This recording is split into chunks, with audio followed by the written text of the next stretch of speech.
Vamos a comenzar el capítulo 10 de Hechos. En el capítulo 9 que hemos terminado, nos falta un versículo, pero no creáis que me he olvidado. En el capítulo 9 que hemos terminado observamos que los milagros de Jesucristo, que eran hechos a través de Pedro, levantando al paralítico Eneas del suelo y sacando a Tabita de la muerte, eran notorios tanto en Lida como en Sarón como en Jope. Después del milagro de Eneas, en el versículo 35 dice: y le vieron todos los que habitaban en Lida y en Sarón, los cuales se convirtieron al Señor. Y después del milagro de Tabita, ¿no?, en el último versículo que vimos el domingo pasado, es el siguiente, el 42, dice: esto fue notorio en toda Jope y muchos creyeron en el Señor. Lo dejé ahí en el versículo 42 y pareciera que tenía que haber continuado por el 43, porque nuestras Biblias, el capítulo 9 termina en el versículo 43 y yo no dije nada, pero es que yo creo que el versículo 43 tiene bastante que ver con la historia de hoy en Hechos 10. Por eso lo he dejado para hoy. El versículo 43 dice así: y aconteció que se quedó muchos días en Jope en casa de un cierto Simón, curtidor. Yo creo que el Señor estaba preparando a Pedro para el gran acontecimiento que iba a suceder poco tiempo después, el derramamiento del Espíritu Santo sobre los gentiles. ¿Por qué digo esto? Pues porque un curtidor era una persona que se encargaba de trabajar con las pieles de animales muertos, ¿no? Entonces tenía contacto con este tipo de elemento y se encargaba, como digo, de tocar esto, y para ellos, para los judíos, esto era algo impuro. Y eso es lo que le iba a tocar a Pedro ahora, ¿no? Iba a tener que compartir el Evangelio con los gentiles, que eran considerados por los judíos incluso como perros. En Mateo 16, 19, Jesús le dijo a Pedro: a ti te daré las llaves del reino de los cielos, y todo lo que atares en la tierra será atado en los cielos, y lo que desatares en la tierra será desatado en los cielos. Mucha gente se pregunta cuáles son las llaves del reino.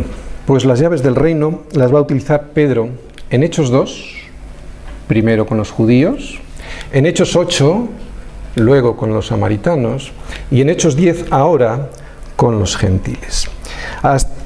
¿Recordáis? Jerusalén, toda Judea y Samaria y hasta lo último de la tierra, pues ese es el plan de Dios, ese era el plan de Dios, ¿no? Así que en este hasta lo último de la tierra empieza ahora, en Hechos 10. Este hasta lo último de la tierra dará comienzo en la casa del centurión Cornelio.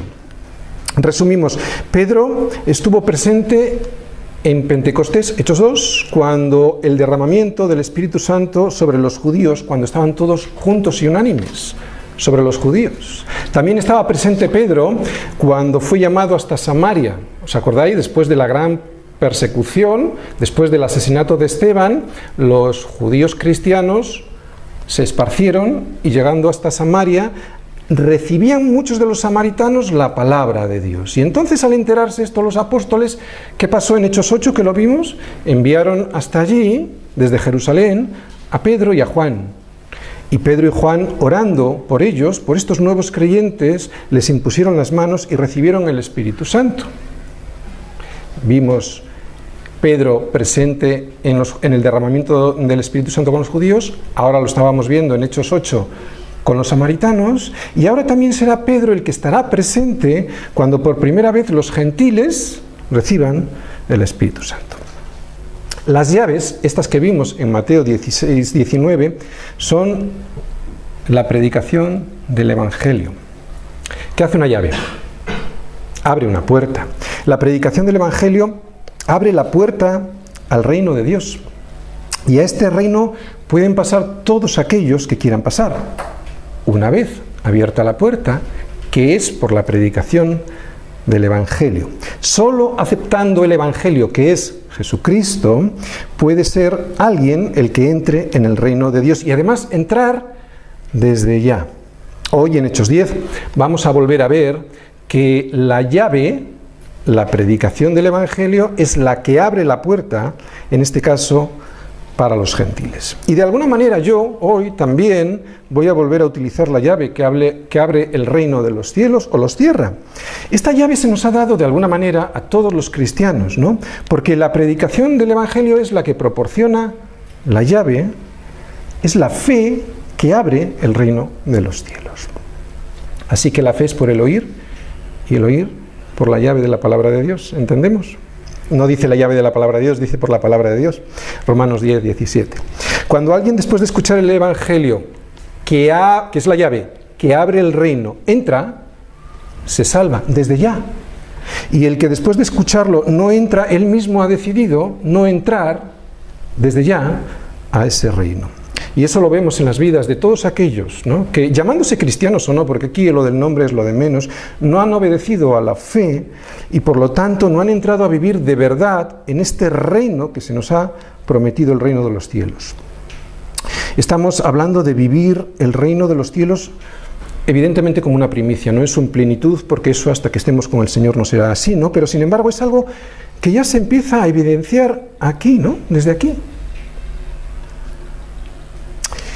Hechos 10, no es religión, es Jesucristo. Cornelio, varón piadoso, pero necesitado de Cristo.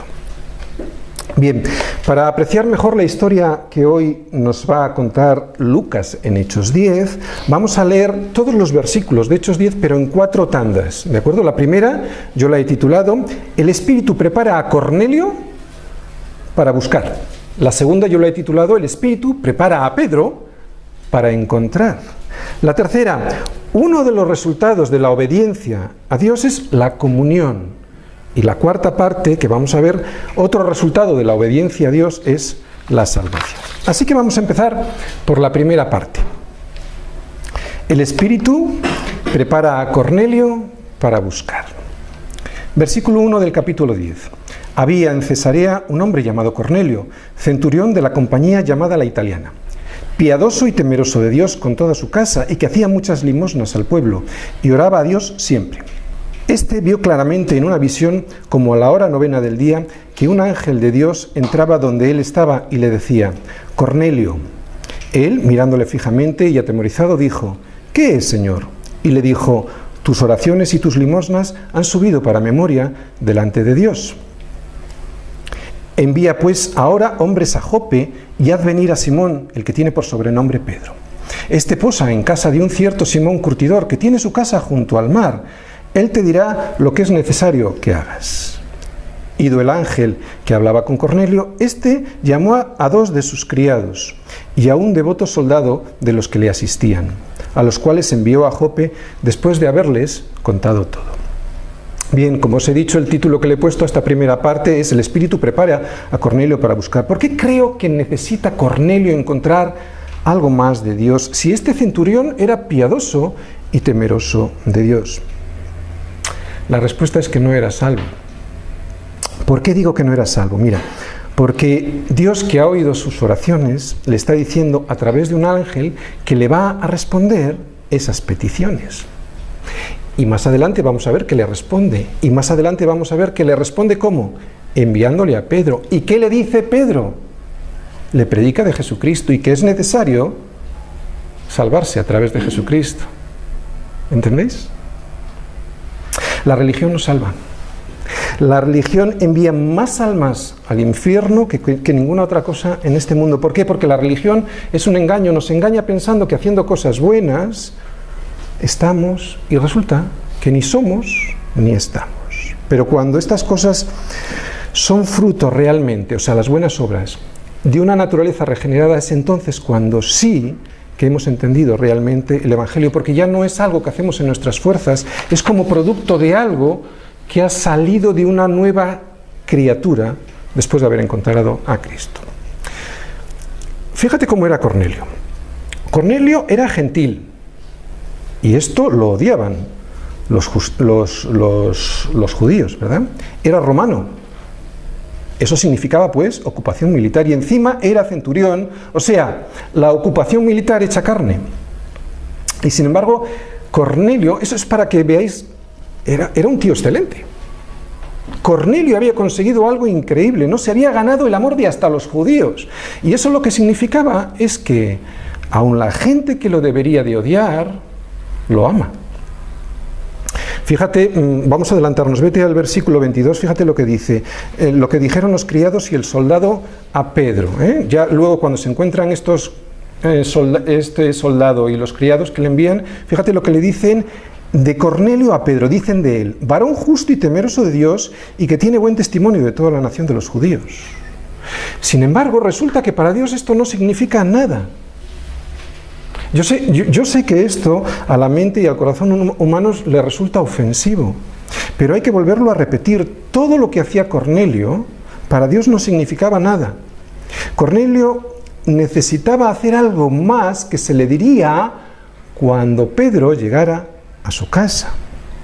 Y por eso Dios, viendo el corazón de Cornelio, le está preparando para que pueda recibir en su casa a Pedro, el cual le traerá un mensaje, el mensaje de salvación. Dios va a responder a las oraciones de Cornelio diciéndole que lo que realmente necesita es a Cristo. Lo decimos siempre y lo volvemos a repetir, no se trata de obras para llegar a Dios, porque eso lo que hace es poner en Dios en deuda contigo, y eso es una aberración. Pablo lo dice con otras palabras, ¿quién le dio a él, primero a Dios, quién le dio a él para que luego le fuese recompensado? No, nadie puede poner en deuda a Dios para que luego me recompense. Es al revés. Después de una naturaleza regenerada es cuando las obras que Él pone en nuestro camino, nosotros podemos hacerlas. ¿Para qué? Primero, para que hagamos las obras que realmente Él quiere, que nos ha puesto en nuestro camino, y segundo y fundamental, para que toda la gloria se la lleve Él. Y esto le ofende al hombre natural, al que no es regenerado, porque él se quiere o ganar la salvación o ayudarle a Cristo a ganar la salvación, y eso en la Escritura no viene y tiene mucho sentido. ¿Cómo podemos llegar a conocer a Cristo de verdad? Pues lo vemos en estos versículos. Aquí otra vez vemos cómo Dios nos enseña cómo debemos hacer las cosas. Dios nos habla siempre de una manera con oraciones cortas, claras, concretas, concisas, contundentes y concluyentes. 5 adjetivos, los 5 empiezan por C. Fíjate en el versículo 5, dice, fíjate cómo son las órdenes del Señor. Envía, pues, ahora hombres a Jope y haz venir a Simón, el que tiene por sobrenombre Pedro. Versículo 6. Él te dirá que lo que es necesario que hagas. Estas órdenes, chicos, no dejan espacio para la justificación. Ni tampoco dejan espacio para la negociación. Bueno, Señor, sí, pero dime qué es lo que voy a encontrar allí. Ni tampoco dejan espacio para la desobediencia. Si Cornelio obedece a esta orden, a Cornelio se le dirá lo que debe hacer allí. Y si no lo hace, nunca sabrá lo que es necesario que él haga. Por lo tanto, esto es una enseñanza muy práctica para nosotros, porque lo que significa es que debemos ser fieles en lo poco para que luego podamos ser fieles en lo mucho, ¿no? Dios jamás te dará, nunca me dará una misión más grande cuando soy incapaz de obedecer a una orden simple. Y nosotros pretendemos del Señor siempre que enterarnos de todo, ¿no? De todos los detalles finales, o negociar con Él, ¿no? Antes de obedecer a la primera orden que nos da, y es la más simple orden. Un dato curioso de estos versículos que hemos leído, un dato curioso de todo lo que le dice el ángel, es precisamente lo que no le dice. El ángel no es quien le predica de Jesucristo, y podría haberlo hecho. ¿Por qué? Porque no está creado para esa labor. Su función no es la de predicar el Evangelio. Eso se lo ha dejado a Pedro, eso te lo ha dejado a ti y a mí. El ministerio nuestro como cristianos, que es un gran privilegio, es el de presentar la Escritura a los demás. Y cuando nosotros no presentamos la Escritura, o sea, cuando no hacemos esta labor, no solo estamos desobedeciendo a Dios, sino que además nos estamos perdiendo la bendición. El motivo por el cual fuimos creados. 2 puntos. Contar todas sus obras. En el Salmo viene. Vemos que Cornelio obedece, ¿no? Y que envía a 3 hombres a la casa de Simón el curtidor para traer a Pedro hasta su casa. Cornelio anhelaba tener una relación sincera con Dios, por eso le va a dar lo que necesita, pero después de obedecer una orden que, por cierto, es una orden muy sencilla. Lo mismo ocurre con nosotros. Tú anhelas tener una buena relación con Dios y cuando obedeces las órdenes sencillas, Él pone en tu corazón un deseo. ¿Cuántas veces nos ha pasado, no? Tienes un deseo, como Cornelio, algo sincero en el corazón, pero no entiendes la voluntad de Dios. Si hay sinceridad, Dios te va a decir algo muy sencillo, muy concreto, y pondrá un Pedro en tu vida. ¿Te ha pasado alguna vez? A mí me lo ha pasado, ¿no? Pues ¿para qué? Pues muchas veces para que te explique algo que estás desobedeciendo o que no entiendes. Bien, la primera parte la titulábamos El Espíritu prepara a Cornelio para buscar. Ahora vamos a la segunda. El Espíritu prepara a Pedro para encontrar. Vamos a leer los 2 versículos siguientes, 9 y 10. Al día siguiente, mientras ellos iban por el camino y se acercaban a la ciudad, Pedro subió a la azotea para orar, cerca de la hora sexta. Más o menos es al mediodía, a las 12. Y tuvo gran hambre y quiso comer, pero mientras le preparaban algo, le sobrevino un éxtasis. Bien, hay algo que vemos común entre Cornelio y Pedro. Los dos están orando y durante la oración Dios habla a Cornelio a través de un ángel y a Pedro a través de una voz del cielo y de una visión de un lienzo. Es muy importante la oración en nuestras vidas, más de lo que nos imaginamos. Siempre y cuando la oración esté enfocada a escuchar de verdad y a obedecer lo que Él tiene para nosotros y no solo pedirle cosas, o sea, es desear hacer su voluntad. Mira, la oración no es el momento en el que yo saco la lista de la compra, ¿no? Y esto es lo que hacemos muchas veces. La oración es el momento en el que yo estoy en disposición de escuchar a Dios para saber cuál es su voluntad para mi vida. Y te digo que cuando tu corazón está limpio por la palabra, vas a escuchar de verdad. Cuando no, lo único que vas a hacer es eso, sacar la lista de la compra y empezar a pedir cosas, ¿no? Además, como se supone que es un mercado gratis, pues lo hacemos. En la oración, cuando alguien de verdad desea hacer la voluntad de Dios, Dios se manifiesta y te dice a través del Espíritu Santo lo que Dios quiere para tu vida. Yo sé que es difícil de entender, de hecho solo lo entiende aquel que lo ha puesto en práctica y con un corazón sincero delante de Dios, ¿no? Cuando alguien tiene su palabra, que es Jesús viviendo en su corazón, esto lo ha experimentado de verdad. De esta manera es como escuchas a Dios de una manera sobrenatural. No es por teléfono, no es a través del fax, no es un SMS, ahora ya son WhatsApps, ¿no? O algo así, yo estoy un poco anticuado. Su respuesta solo llega, como he dicho antes, a través de un corazón limpio, o sea, limpiado por la palabra y regenerado por el Espíritu Santo. Por eso hay gente que no entiende, pero es que no ha hecho el primer paso, no ha habido una verdadera regeneración y no quiere obedecer a la palabra, por eso el Señor no le habla, no tiene el corazón limpio, no está sensible a la voz del Señor. ¿Y qué nos dice Dios habitualmente en la oración? Lo acabamos de ver. Pues que hagas algo que, sabiendo que es correcto, porque lo ves en las Escrituras, muchas veces no te apetece nada hacerlo. Ama a tu prójimo. Fíjate que cortas, ¿no? Escucha a aquel que tiene algo para decirte, aunque te esté exhortando y no te guste escucharlo. Perdona a aquel que te ha hecho algo malo. Ora por el que te odia. No te tomes la revancha pudiendo hacerlo.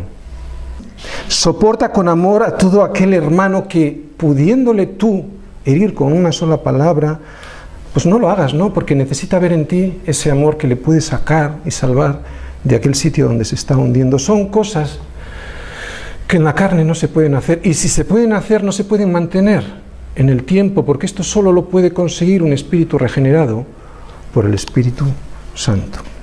Bien, ¿qué vio Pedro en su visión mientras oraba? Versículo 11. Y vio el cielo abierto, y que descendía algo semejante a un gran lienzo, que atado de las 4 puntas era bajado a la tierra, en el cual había de todos los cuadrúpedos terrestres y reptiles y aves del cielo. Y le vino una voz: levántate, Pedro, mata y come. Este pasaje representa la derrota de los prejuicios de unos hombres sobre otros. Es Jesucristo borrando para siempre todas las barreras entre las personas. Los judíos no entendían la palabra de Dios y malinterpretaban lo que Dios quería para ellos. Dios les llamó desde Abraham y formó un pueblo para sí, pero con un motivo. Y esto es lo que nunca entendieron en su totalidad. Que fueran sus testigos, sus misioneros para el mundo. Les había dado su palabra, pero no para que se la quedaran, sino para que la llevaran a las naciones y hablaran de Dios a todo el mundo. Evidentemente Israel fracasó en esto y además se empeñó en su fracaso. Y no solo no proclamó a Dios y a su palabra, sino que pensaron que su palabra, era solo para ellos.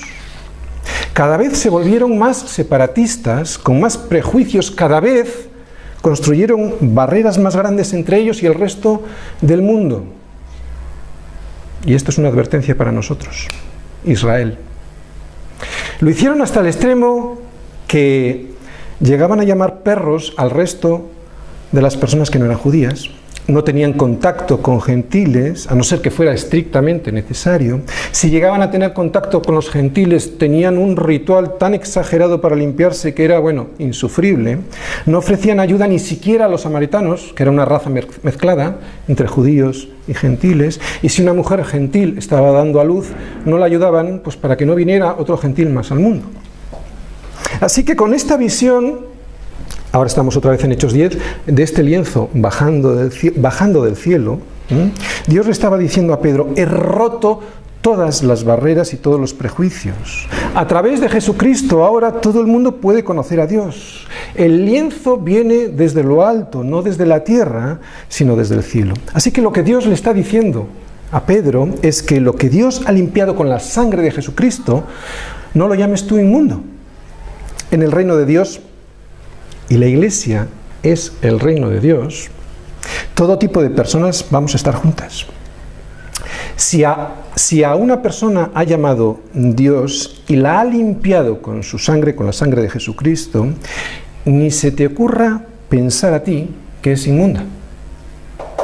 ¿De dónde crees que nos ha sacado Jesucristo?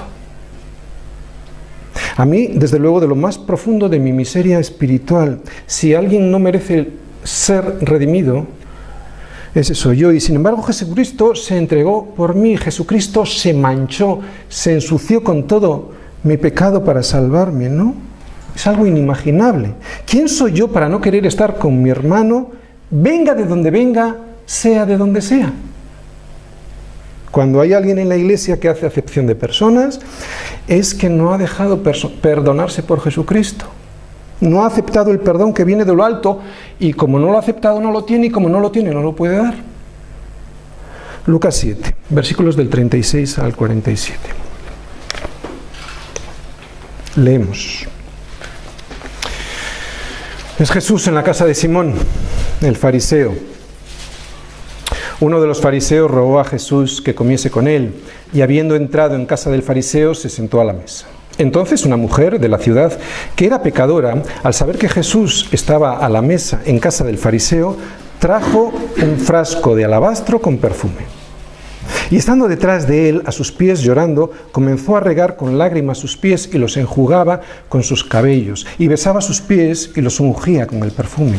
Cuando vio esto el fariseo que le había convidado, dijo para sí: si fuera profeta, conocería quién es y qué clase de mujer es la que le toca, que es pecadora.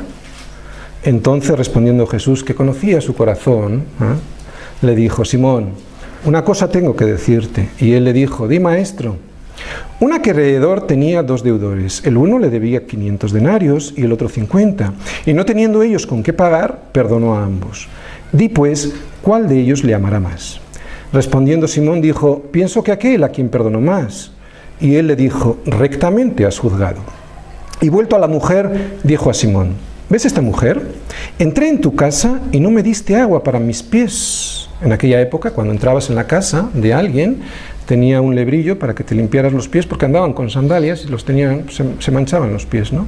Cuando entré en tu casa, no me diste agua para mis pies, mas ésta ha regado mis pies con lágrimas y los ha enjugado con sus cabellos. Y no me diste beso, mas ésta, desde que entré, no ha cesado de besar mis pies. No ungiste mi cabeza con aceite, mas ésta ha ungido con perfume mis pies. Por lo cual te digo que sus muchos pecados le son perdonados, porque amó mucho, mas aquel a quien se le perdona poco, poco ama.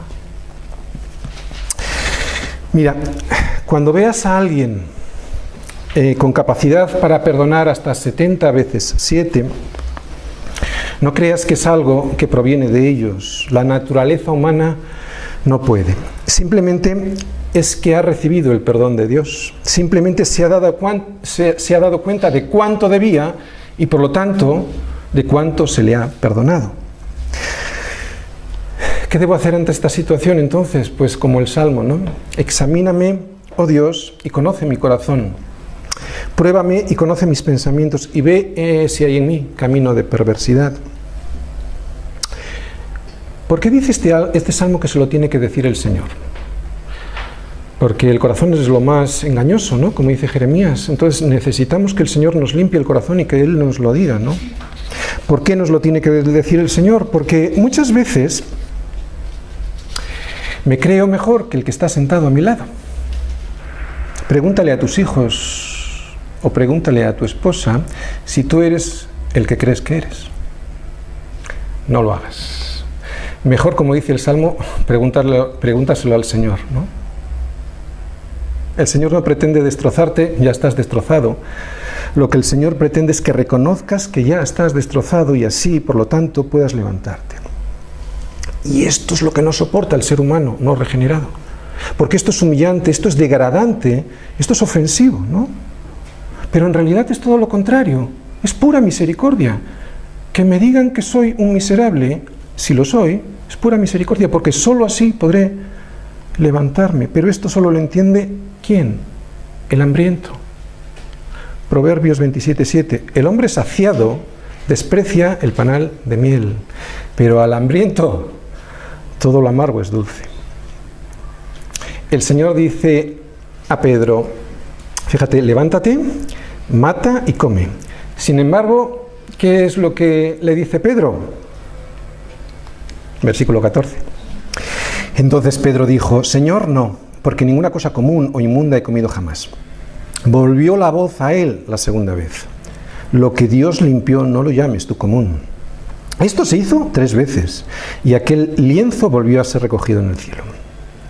Bien, para nosotros hoy esta visión es muy fácil de entender, ¿no? Para Pedro, no. La visión quiere decir lo siguiente. Dios, ya lo hemos dicho antes, pero lo repito, Dios ha derribado todas las divisiones entre judíos y gentiles por medio de la cruz de Cristo. Y de una manera práctica, ¿qué puede querer decir esto para ti y para mí? Pues mira, las personas que Dios pone junto a nosotros, las ha bajado Él desde el cielo, porque no depende del que quiere ni del que corre, sino de Dios que tiene misericordia. Así que cuando Dios ha puesto en tu vida o en el asiento de al lado a alguien sencillo, no lo llames tú común o inmundo. Pero, ¿por qué es un apóstol? ¿Por qué a Pedro le resulta tan difícil entenderlo? ¿Por qué Pedro no solo no tarda en entenderlo, sino que incluso después, cuando pasa el tiempo, hoy vamos a ver que lo entiende después, dentro de unos versículos, pero sabemos por Pablo que Pedro luego volvió a las andadas de alguna manera, ¿verdad? En Gálatas 2:11 al 14 dice Pablo que tuvo que resistir a Pedro cara a cara. ¿Por qué tuvo que resistir a Pedro cara a cara? Pues porque él participaba, Pedro, de una simulación. Cuando no había judíos delante, él comía con los gentiles, con los cristianos, pero cuando llegaban judíos se apartaba, ¿no? Y esto hacía de mal ejemplo para otros cristianos judíos que también hacían lo mismo, ¿no? ¿Por qué hace esto Pedro? Que es nuestra pregunta. Pues por algo muy sencillo. Y aquí no pongas a Pedro, pon tu nombre. Pongo el mío también, ¿no? Pues porque el prejuicio es algo que está muy enraizado, muy arraigado en el corazón de los hombres. El hombre construye el prejuicio en su corazón y es Dios quien tiene que destruirlo. Y esto solo es posible si estamos en comunión con Él.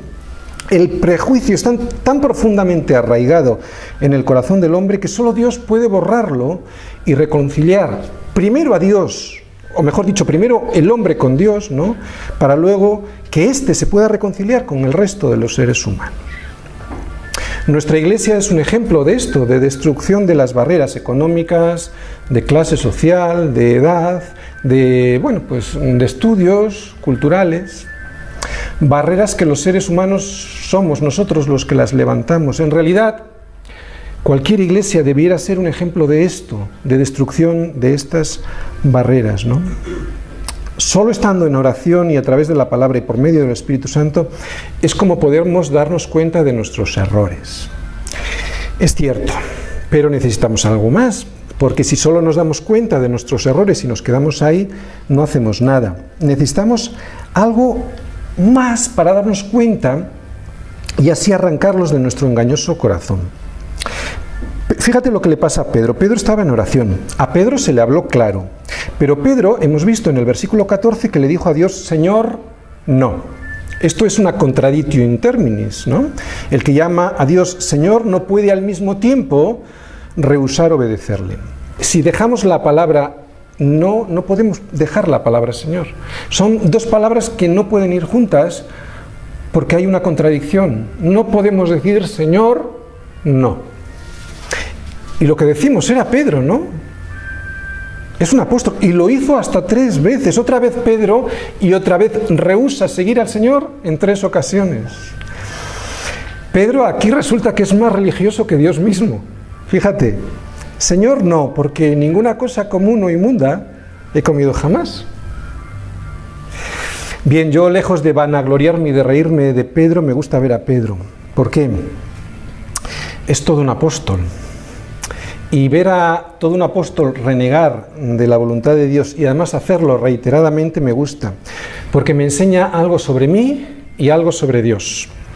Sobre mí, que soy rebelde, al igual que Pedro, y sobre Dios, que Él es paciente, muy paciente, que pudiéndome destruir, me ama y desea que yo sea bendecido obedeciendo a su voluntad para mi vida. La enseñanza para mí, pues, es la siguiente. Debo estar en oración para darme cuenta de lo que Dios me quiere decir, pero también debo de obedecer porque Él es el Señor. No puedo decir Señor, no. ¿No? Porque ¿eso qué es en mi vida? Decirle al Señor no es una pérdida de tiempo. Y sin embargo, Dios tiene todo el tiempo del mundo, pero yo no, ¿no? Así que es a mí a quien más le interesa no perder el tiempo. Versículo 17. Y mientras Pedro estaba perplejo dentro de sí sobre lo que significaría la visión que había visto, he aquí los hombres que habían sido enviados por Cornelio, los cuales, preguntando por la casa de Simón, llegaron a la puerta. Y llamando preguntaron si moraba allí un Simón que tenía por sobrenombre Pedro. Y mientras Pedro pensaba en la visión, le dijo el Espíritu, he aquí 3 hombres te buscan. Levántate pues y desciende, y no dudes de ir con ellos, porque yo los he enviado. Bien, vale, vemos que Pedro sigue sin entender a Dios, ¿no? Por eso Dios en su misericordia le va a decir algo más a través del Espíritu, para que al final termine entendiendo el porqué y el para qué de la visión. Pero para ello, fíjate, para que entienda el propósito final, él tiene que obedecer a una orden muy sencilla, muy concreta, muy corta. ¿Cuál es? Levántate y vete. Que se levante y que vaya, ¿no? Con esas personas, porque Dios las ha enviado. Y Pedro termina obedeciendo, aunque todavía no entiende y probablemente en el camino iría pensando esa visión, qué es lo que quiere decir, ¿no? Hasta Cesarea seguramente que le estaba dando vueltas en su cabeza. Pedro obedeció, lo que es claro y corto, levántate y vete, con estos que yo los he enviado, ¿no? Si él no hubiera obedecido, él se hubiera perdido la bendición que el Señor tenía preparada para él. Así que para ti y para mí esto lo que quiere decir es eso, ¿no? Que Dios no te va a decir muchas veces nada más que esto del versículo 20, levántate, desciende y no dudes. No te empeñes en preguntarle a Dios. Pon cualquier cosa en tu cabeza que Dios ha puesto a través de la Escritura y empieces a decirle, en vez de levantarte y obedecer y no dudar, empieces a decirle, ¿por qué? ¿Qué pasará si voy, no? ¿Cuándo he de ir? ¿Cómo he de ir hasta allí? Pero Señor, no entiendo. ¿Cómo que no entiendo? Levántate, desciende de Jerusalén hasta Cesarea. No estaba en Jerusalén, en Jope creo que estaba. Y confía, es lo que le está diciendo en este versículo, no dudes. ¿Por qué? Porque es por fe, no es por vista, ¿no? Primero Dios puso en el corazón de Pedro la visión, que estaba destruyendo las barreras entre lo puro y lo impuro, lo que él consideraba puro e impuro, ¿no? Y mientras Pedro estaba meditando en ello sin entenderlo, Dios le da una orden, pero esta vez ya muy clara, ¿no? Para que la obedezca. Y esta orden, como hemos dicho tantas veces, no tiene interpretación posible. Y lo mismo para nosotros. Después de que pone algo en tu corazón, que sabes que es así porque lo has visto en la palabra, solo queda hacerlo. Perder el tiempo es esto, solo es esto, perder el tiempo. ¿A que no hace falta que te diga qué es lo que tienes que hacer? La mayoría lo sabemos, ¿eh? Todos los cristianos que tienen un corazón íntegro, un corazón no dividido, un corazón que solo desea buscar el reino de Dios y su justicia, todo cristiano así sabe perfectamente lo que quiere Dios que haga Él. Versículo 21. Entonces Pedro, descendiendo a donde estaban los hombres que fueron enviados por Cornelio, les dijo: He aquí yo soy el que buscáis. ¿Cuál es la causa por la que habéis venido? Ellos dijeron: Cornelio, el centurión, varón justo y temeroso de Dios, y que tiene buen testimonio de toda la nación de los judíos, ha recibido instrucciones de un santo ángel de hacerte venir a su casa para oír tus palabras. Entonces, haciéndoles entrar, los hospedó, y al día siguiente, levantándose, se fue con ellos, y le acompañaron algunos hermanos de Jope. Bien, hemos visto hasta aquí que el Espíritu prepara a Cornelio para buscar, y que el Espíritu prepara a Pedro para encontrar. Esta es la tercera parte. Uno de los resultados de la obediencia a Dios es comunión. Comunión unos con otros. Hoy hemos tenido un día especial de comunión, ha sido una gran bendición. Hoy vamos a ver aquí comunión. Versículo 24. Al otro día entraron en Cesarea y Cornelio los estaba esperando, habiendo convocado a sus parientes y amigos más íntimos. La comunión de unos con otros es una bendición de Dios. Comunión con los que ni te imaginas, porque no los eliges tú, los elige Dios. Y eso es la iglesia, ¿no? Por eso la iglesia no es un club social. Si fuera un club social, tú elegirías qué club y qué amigos vas a estar con ellos, ¿no? Y si esto no sucede en tu vida, lee Primera de Juan 1, versículo 7. Pero si andamos en luz como Él está en luz, tenemos comunión unos con otros. O leído al revés. Si no tenemos comunión unos con otros, es que no andamos en luz como Él anda en luz. Cuando alguien encuentra un tesoro de este nivel, que es el Evangelio, corre a compartirlo con todos aquellos a los que más ama, para que puedan ser salvos también, aunque más de uno seguro que se va a burlar, ¿no? Versículo 25. Cuando Pedro entró, salió Cornelio a recibirle y postrándose a sus pies adoró. Versículo 26. Mas Pedro se levantó diciendo: levántate porque no soy el Papa. ¿No? No dice eso. Dice: levántate pues yo mismo también soy hombre. Qué curioso. Es Pedro. Esto es yo no me explico cómo algunos no entienden nada, ¿no? Este versículo está diciéndole Pedro a Cornelio: yo mismo también, fíjate la palabra también, yo mismo también soy un hombre, ¿no? Un ser humano, no soy mejor que tú.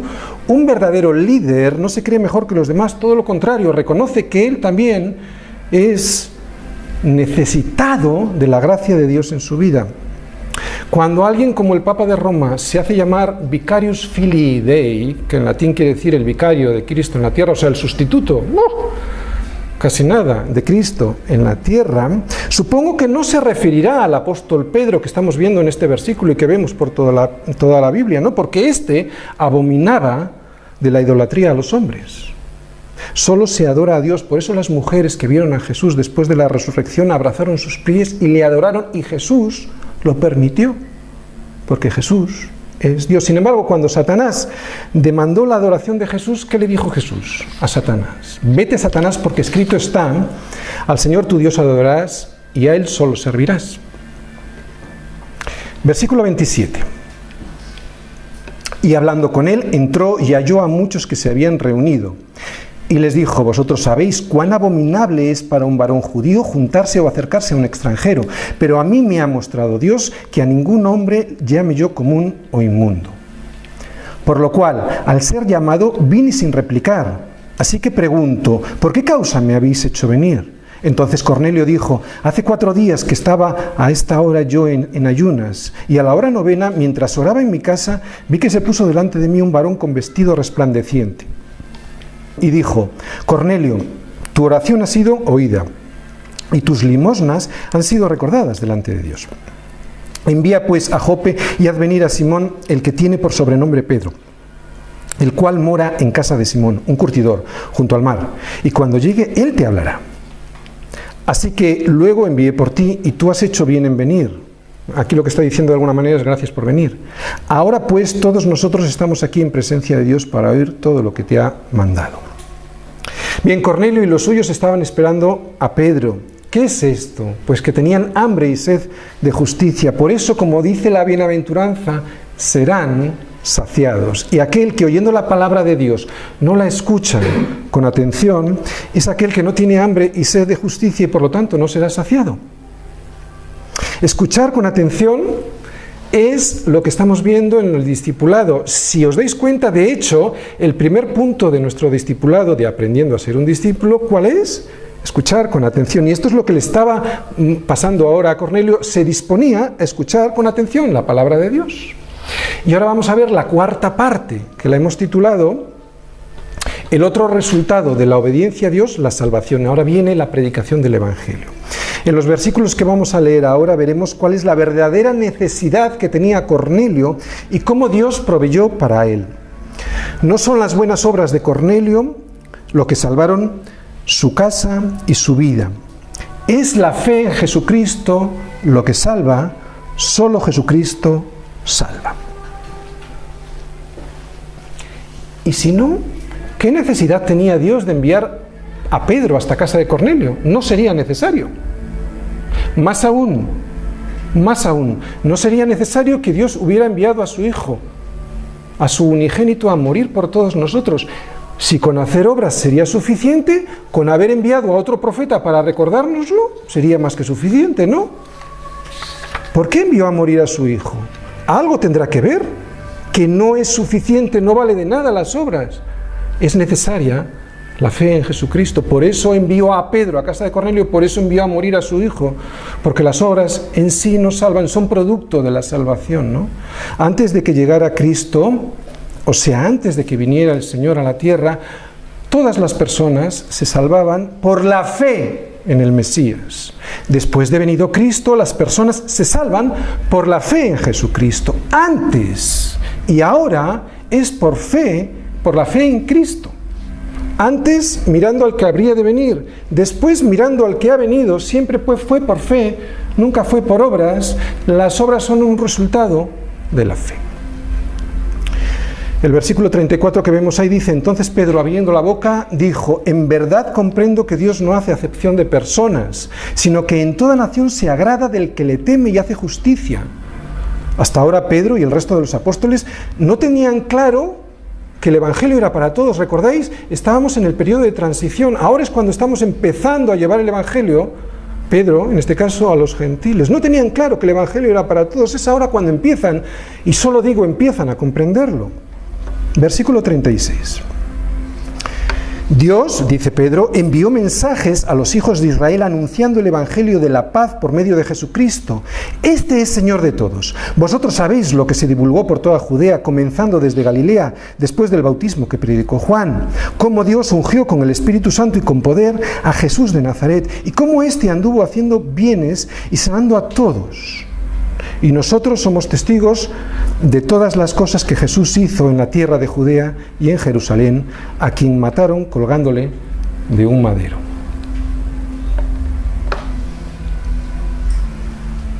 ¿Por qué le mataron?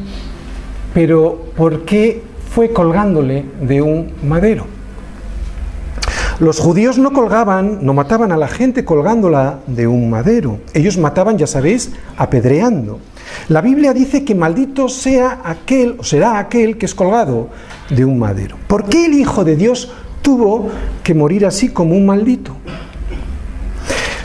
Cuando los judíos condenaron a muerte a Jesús, le llevaron frente a Pilato. Sin embargo, él no encontró nada que mereciera la muerte de Jesús, ¿no? Solo los romanos podían ajusticiar a Jesús. ¿Por qué? Porque los judíos estaban sometidos en este momento por los romanos y por lo tanto se les había quitado, vamos a decir, la potestad de ejecutar ellos la pena capital. Pero Pilato cedió ante la presión de los judíos, ¿no? Y lavándose las manos, llevó a Jesús a la muerte. Así que los judíos sí consiguieron lo que querían, pero no hicieron lo que podrían haber hecho si ellos hubieran tenido la potestad, que era apedrearle. Sin embargo, fue colgado de un madero. ¿Para qué? Pues para que se cumpliera la Escritura. ¿Dónde? Vamos a Números 21, 4, 9, un momentito y lo vamos a leer. Fíjate lo que dice ahí en Números 21, 4, 9. Después partieron del monte de Or, camino del Mar Rojo, para rodear la tierra de Edom, y se desanimó el pueblo por el camino. Y fíjate lo malo ya empezaban, el pueblo habló contra Dios. Aquí está el problema, es el pecado, ¿de acuerdo? El pueblo habló contra Dios. ¿Por qué nos hiciste subir de Egipto para que muramos en este desierto? Pues no hay pan ni agua y nuestra alma tiene fastidio de este pan tan liviano. Y Jehová envió entre el pueblo serpientes ardientes que mordían al pueblo y murió mucho pueblo de Israel. Entonces el pueblo vino a Moisés y dijo: hemos pecado por haber hablado contra Jehová y contra ti. Ruega a Jehová que quite de nosotros estas serpientes. Y Moisés oró por el pueblo.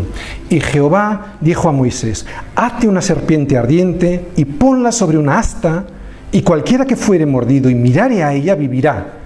Y Moisés hizo una serpiente de bronce y la puso sobre una asta.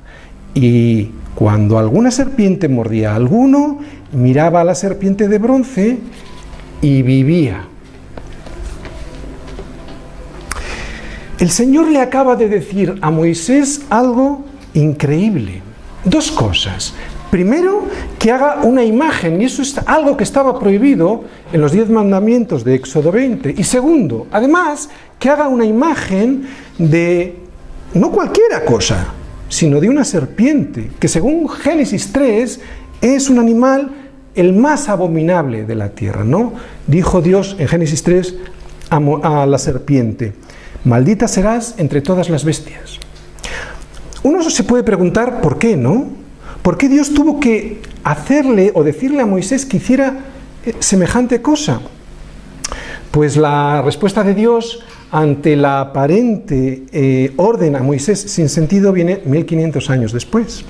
Juan 3:14, Jesús le dice a Nicodemo: y como Moisés levantó la serpiente en el desierto, así es necesario que el Hijo del Hombre sea levantado. ¿Para qué? Para que todo aquel que en él crea no se pierda, mas tenga vida eterna. Lo que Jesús le estaba diciendo a Nicodemo es lo mismo que te está diciendo a ti y a mí, lo mismo que le estaba diciendo Pedro a Cornelio. Yo, Cristo, yo, me he hecho la imagen más abominable de este mundo para que si me miras y crees, que yo he pagado por ti, te salves. A pesar de que Él no conoció pecado, lo hizo pecado por nosotros para que nosotros pudiéramos ser hechos justicia de Dios en Él. De tal manera amó Dios al mundo. Esta gente está celebrando la Navidad, no tiene ni idea de lo que significa la Navidad, ¿no? Este es el verdadero mensaje de la Navidad. Un amor inmenso, sí, pero también de justicia, ¿no? El amor no está separado de la justicia. Era necesario pagar y se pagó. Pagó Él, no pagué yo. Pero ese pecado, atención, que fue pagado por Él, ese precio que pagó Jesús es suficiente para todos, pero solo será eficiente para aquellos que mirando a la cruz y creyendo pongan su vida al servicio del Señor. Al igual que los judíos cuando estaban en el desierto y les picaban las serpientes, que miraban a la serpiente de bronce, ¿no? Y mirando vivían después de ser picados por las serpientes, ¿no? Pues así será contigo y conmigo, ¿no? Cristo hecho pecado, Cristo hecho abominación. ¿Por qué? Porque Él cargó con el pecado de todos nosotros, ¿no? Para que todo aquel que crea en Él no se pierda, mas tenga vida eterna. Y la vida eterna es desde ahora, es una vida nueva, es una vida plena. Versículo 40. Sigue diciendo Pedro, a este levantó Dios al tercer día e hizo que se manifestase, no a todo el pueblo, sino a los testigos que Dios había ordenado de antemano, a nosotros, que comimos y bebimos con él después de que resucitó de los muertos. Y nos mandó que predicásemos al pueblo y testificásemos que él es el que Dios ha puesto por juez de vivos y muertos. De este dan testimonio todos los profetas, que todos los que en él creyeren recibirán perdón de los pecados por su nombre. Cornelio, le está diciendo Pedro, todos los profetas que hasta ahora has leído, todo lo que has estado leyendo en las Escrituras, era de Jesús. Todos ellos estaban hablando de Jesús. Como siempre, la predicación del Evangelio es Jesucristo. Todo en la Biblia apunta a su nombre, es Cristo.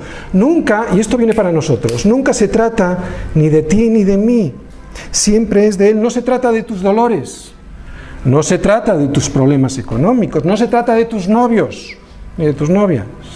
No se trata de nada de tus problemas, se trata de creer en Él para recibir dinero. ¿Qué dice ahí? Para recibir perdón de pecados. Y es que eso es el Evangelio, ¿no? Nuestros problemas no son económicos, ni de relaciones. Nuestros problemas, ni políticos. Nuestro verdadero problema es el pecado, ¿no? Nuestra miseria espiritual, nuestro egoísmo. Y es por eso que se producen como consecuencias estas otras cosas en las que te estás fijando. Pero el problema, nuestro problema es el pecado, y Él vino para quitar el problema principal y así el resto de las consecuencias sean eliminadas de tu vida. Así que aquí está lo que promete el Evangelio en este versículo. Si hay alguien aquí que no se cree pecador, entonces esta predicación y este Evangelio no es para él. Porque en este versículo se nos dice, y muy claramente, que los que creen en Él recibirán perdón de pecados. Y mientras Pablo les hablaba del verdadero evangelio, del de perdón de pecados, no del que hoy se habla en muchos sitios, no de regalos, de sanidades, de prosperidad, de dinero, de prestigio, de posición social, fíjate lo que pasaba. Versículo 44. Mientras aún hablaba Pedro estas palabras, el Espíritu Santo cayó sobre todos los que oían el discurso. Y los fieles de la circuncisión que habían venido con Pedro se quedaron atónitos de que también sobre los gentiles se derramase el don del Espíritu Santo, porque los oían que hablaban en lenguas y que magnificaban a Dios. El fin del Espíritu Santo no es una experiencia emocional en tu vida. El fin del Espíritu Santo, como nos dice en este versículo 46, es magnificar a Dios. El Espíritu Santo no es un sentimiento, el Espíritu Santo es una persona enviada por Jesucristo para ayudarte a magnificar a Dios. ¿Cómo? Primero con tu vida.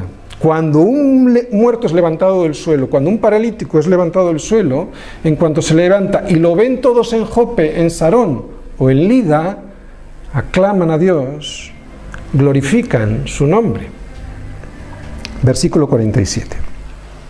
Entonces respondió Pedro: ¿puede acaso alguno impedir el agua para que no sean bautizados estos que han recibido el Espíritu Santo también como nosotros? Y mandó bautizarles en el nombre del Señor Jesús. Entonces le rogaron que se quedase por algunos días. Comunión. Anhelaban tener comunión con Pedro, y esto, ahí voy a poner algo personal mío, me recuerda mucho a mi conversión, ¿no? Aquellos que el Señor trajo para hablarme del Evangelio, les rogué para que se quedaran, creo que por 7 días, para que me siguieran hablando. Hambre y sed de justicia, comunión. En este último versículo vemos la importancia de la comunión y del discipulado. Cornelio y su familia sabían que necesitaban discipularse. Por eso le pidieron a Pedro que se quedara con ellos. Así que mi recomendación, y ya termino para hoy, busca una célula para discipularte. Por favor, busca, si no tienes una célula, busca una para discipularte. Todos lo necesitamos, y aquí hay personas que ya han visto el discipulado hasta 4 veces y siguen sacándole partido de lo que Dios tiene para decirles, ¿no? Estamos en Navidad. Y voy a decir un versículo que la gente no solo redacta mal, o sea, está mal en algunas Biblias, sino que no lo entiende. Y el versículo dice lo siguiente: gloria a Dios en las alturas y en la tierra paz. Perdón, y en la tierra buena voluntad. Que viene de Dios, no de los hombres, porque lo dicen buena voluntad, no de los hombres, no. Buena voluntad para con los hombres. Gloria a Dios en las alturas y en la tierra paz buena voluntad que viene de Dios, porque los hombres no tenemos buena voluntad que viene de Dios para con los hombres. Amén.